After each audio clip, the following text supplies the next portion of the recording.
अपनी ही party BJP से नाराज चल रहे कुलदीप बिश्नोई को बीजेपी हाईकमान ने मना लिया है और कुलदीप बिश्नोई ने भी अब सारे गिले शिकवे भुला दिए हैं। ऐसा हम इसलिए कह रहे हैं क्योंकि कुलदीप बिश्नोई हाल ही में अमेरिका से लौटकर भारत आए हैं, जहां वो पार्टी के कार्यकर्ता के घर उचाना में गए। वहां पर उन्होंने सभी कार्यकर्ताओं से मुलाकात की और बाद में मीडिया से बातचीत में हुड्डा और कांग्रेस को जमकर घेरा। यानी कि एक बार फिर से राजनीतिक तौर पर कुलदीप बिश्नोई सक्रिय हो गए, लेकिन विधानसभा चुनावों में हुई हार के बाद से ही उनका पूरा परिवार ही सक्रिय नहीं दिखाई दे रहा था। लेकिन अब जैसे उन्होंने उचाना का दौरा किया, कार्यकर्ता के घर गए, कार्यकर्ताओं से मुलाकात की और कांग्रेस पर हमला बोला, उससे तो अब यही दिखाई दे रहा है कि कुलदीप बिश्नोई की नाराजगी अब कहीं ना कहीं दूर हो गई है और बीजेपी ने उन्हें मना लिया है। सूत्र कहते हैं कि वो नाराज चल रहे थे, इसीलिए वो अमेरिका से भारत तब भी नहीं आए जब पीएम मोदी हिसार आए। बीजेपी के सबसे बड़े नेता पीएम मोदी और देश के प्रधानमंत्री हिसार एयरपोर्ट के उद्घाटन के लिए आए थे 14 अप्रैल को, लेकिन उसमें भी कुलदीप बिश्नोई गैर हाजिर ही दिखे, जिस पर अपने आप में कई सवाल खड़े हो रहे थे।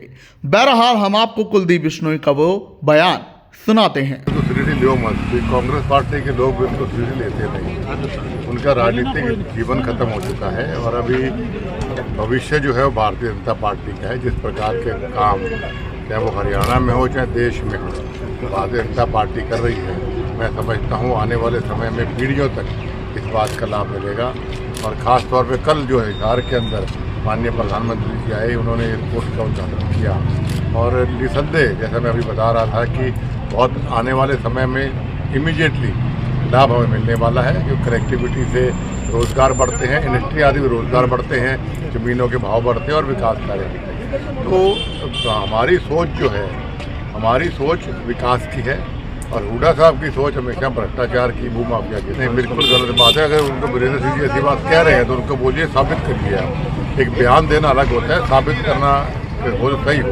जैसे मैंने दावे से कहा कि भूपेंद्र सिंह हुड्डा भूमाफिया है, तो उन लोगों को उनके खिलाफ संगीन मुकदमे चल रहे हैं कोर्ट के अंदर भ्रष्टाचार। भारतीय जनता पार्टी बगैर खर्चे के काम करती है। हालांकि हमारे जैसे सीनियर लोग भी जब रिक्वेस्ट लेके जाते हुए हमारे हल्के के या हमारे वर्करों के तरीके लगाने हैं, तब भी हमारी सुनवाई सामने गई। काम तो आप इलाकों में काम करवाइए, सड़कें गलियाँ और विकास कार्य खूब है, करोड़ों रुपये देते हैं हमारे, लेकिन रोज़गार हम मेरिट पे देंगे।